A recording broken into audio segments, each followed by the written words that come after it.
What if the single most painful lesson you will ever learn isn't actually about making a mistake? What if the real pain comes from the mistake you saw coming a mile away and actively tried to ignore? We've all had that uncomfortable, undeniable gut feeling, that internal ping that tells us something is wrong. Whether it's a new job, a blossoming relationship, or a financial commitment that feels a little too frantic, the red flag is waving right in front of our faces.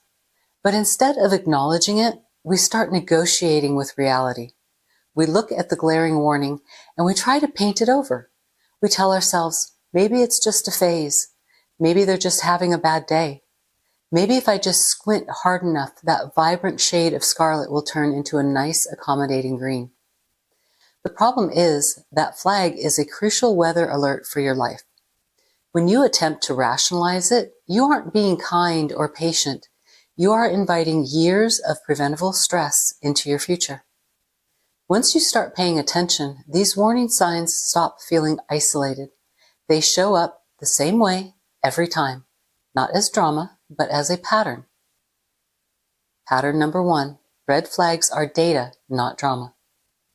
The first thing we have to do is strip the emotion out of these warnings. Here's why most smart, empathetic people ignore red flags. The beginning of a situation feels fantastic. Everything is exciting, it's convenient, and it's full of that beautiful, shiny hope. When a red flag pops up in that environment, we feel like a buzzkill for noticing it. We assume we're being paranoid, or too judgmental, or reading into things. But I want you to start treating red flags as information, not drama. In the world of cause and effect, red flags are simply data points. They are early evidence, a tiny little preview, that something isn't going to end well. Predictable problems are incredibly polite. They always make early appearances. They give you a sample size before they demand the full purchase price of your piece. Think about these common data points. Someone gets instantly irritated or defensive the second you set a healthy boundary. That isn't passion. That's data telling you that they don't respect your needs. Someone talks badly about every single person they've ever been close to. That data tells you exactly where you'll sit on their list 6 months from now. Someone is amazing at planning spontaneous, fun weekends, but they can't seem to pay a bill or show up on time. That's data telling you that they prioritize the shiny over the solid. Eventually, that responsibility is going to fall on you. Red flags aren't mysterious signs written in a secret language. They are clear, concise previews of the worth it calculation we talked about before. They are the universe handing you a memo that says, if you continue on this path, here is the exact bill you will have to pay. Pattern number 2, the psychology of why we stay. We don't ignore red flags because we're stupid. We ignore them because we are being led by a conflict between our logic and our biology. Often we are led by hope, but more often we are led by a very specific kind of fear. We stay because we are, 1, attached to time spent. We've already invested time and we don't want to waste it by starting over. 2, lonely. We are more afraid of the empty chair than the person sitting in it. 3, insecure. We worry that this might be the best we can get. 4, addicted to the highs. We crave the excitement of the good days, so much so that we accept the chaos of the red flag days as the tax. But here is the brutal truth of life math. Ignoring a red flag doesn't make the problem go away. It ensures that when the consequences finally arrive, they will be bigger and more expensive. It's exactly like ignoring a rattle in your car's engine. You don't save money by turning up the radio to drown out the noise. You just guarantee the engine is going to seize up on the highway when you're least prepared for it. You aren't being optimistic. You're postponing the cost, not avoiding it. Pattern number 3. Red flags predict the pattern, not the moment. This is the most important distinction you can make. When we negotiate with red flags, we focus on the moment. We say, oh, they were just stressed when they snapped at the waiter. or they only lied because they didn't want to hurt my feelings. We treat the moment as an isolated incident, but red flags don't predict moments. They predict patterns. The moment is always small and easy to dismiss, but the pattern is the foundation your entire future is going to be built on.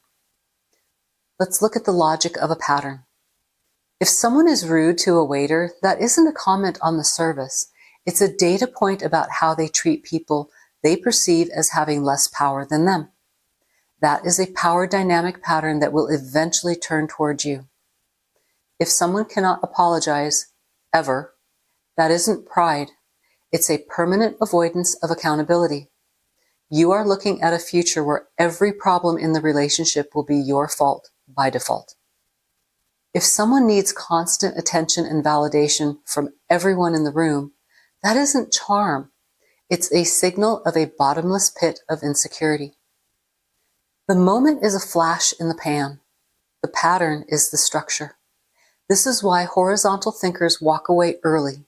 They understand that the moment they are seeing is just the snack size of a much larger, much more exhausting reality. Pattern number 4, the preventative power of walking away. There is a myth in our culture that walking away is dramatic or harsh. We feel like we owe everyone 1,000 chances and a detailed explanation for why we're leaving. But that's a misunderstanding of what a boundary is. Walking away early isn't dramatic. It's preventative. It is the highest form of self-respect you can demonstrate. Drama isn't actually caused by leaving a situation. Drama is caused by staying in a situation where every piece of data you have is screaming at you to go. When you stay, you are trying to argue with evidence. You are trying to negotiate with potential instead of reality. You are saying, I see who you are, but I'm going to bet my future peace that you'll become who I want you to be. That is a losing bet every single time. Walking away early is simply acknowledging that the return on this investment is too low and the cost is too high. You don't need a public explanation. You just need to honor the math. Pattern number 5, red flags are universal forecasts. We usually talk about red flags in dating, but they are everywhere. They are the physics of how systems fail. Example number 1. If the job description promises work-life balance, but the recruiter is emailing you at 10 p.m. on Sunday, that's a forecast. The environment is chaotic, and it will not magically become organized once you sign the contract. Example number 2. In opportunities. If an investment or a deal pressures you with frantic urgency, the act now or lose out forever pitch, that is a red flag. Solid, reputable opportunities don't operate on manufactured panic. Urgency is almost always a tool used to bypass your pause. Example number 3, in friendships. If a friend group only seems to bond over gossiping or tearing others down, that's a forecast. It means the bond is built on exclusion, and eventually you will be the one excluded. Whether it's a person, a habit, or a commitment, the rule is the same. Red flag, early warning. If it feels draining and off balance on day 1, it's headed toward a crash on day 100. Pattern number 6, discomfort is your internal data processor. This is the warning we overlook the most. Sometimes the red flag isn't even in the other person's behavior. It's in yours. I want you to start listening to the ping of your own discomfort. Your body is a highly sophisticated data processor. It recognizes negative patterns long before your conscious mind can put a label on them. That visceral feeling in your gut, that sense of being uneasy, pressured, rushed, or drained, is evidence. You don't need a witness, and you don't need absolute proof. Your instinct is providing an urgent, personalized forecast. We often feel guilty for wanting space or for feeling off about someone who seems nice on paper. But your discomfort is the data. If you feel small around someone, or if you feel like you're walking on eggshells, That is a red flag waving from inside your own nervous system. It's telling you that the person or choice in front of you is a mismatch for your peace. Reliable data starts with how you feel when the other person isn't even in the room. The rule of 3. So how do we use this without becoming cynical or paranoid? We use a simple, drama-free protocol to navigate life. It's called the rule of 3. 1 red flag, awareness. You've noticed a data point. You don't react, you just file it away. You're observing. 2 red flags, evaluation. You pause, you look for the pattern. You ask, is this a moment or is this a foundation? 3 red flags, done. No debate, no argument, no negotiating with potential. You acknowledge that the numbers don't lie and you adjust your plan accordingly. Your life gets profoundly lighter the moment you stop trying to convince yourself that the red flags are actually green. You move forward with clarity, not confusion. You aren't rejecting people, you are simply rejecting predictable pain.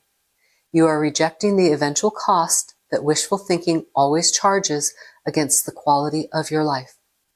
And this is not cold or harsh. It's clarity. It's the smartest choice you can make for your own future.